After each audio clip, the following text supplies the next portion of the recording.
জাহান্নামের আগুন এমন ভয়ঙ্কর আগুন, শরীরের যে কোনো জায়গায় লাগা মাত্র কলিজা পর্যন্ত ভুনা হয়ে যাবে।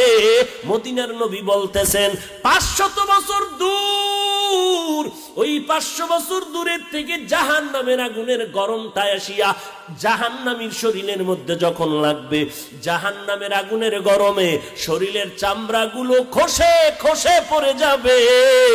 ওরে নবীর উম্মতের দল, চোখ দুইটা বন্ধ করে 1 মিনিট চিন্তা কর।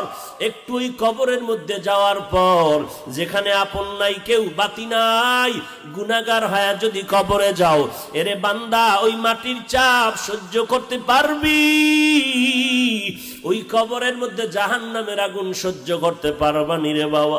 আল্লাহর কাছে ক্ষমা চাও, ও আল্লাহ আমার মতো দুর্বল আর কেউ নাই। একটা বেতের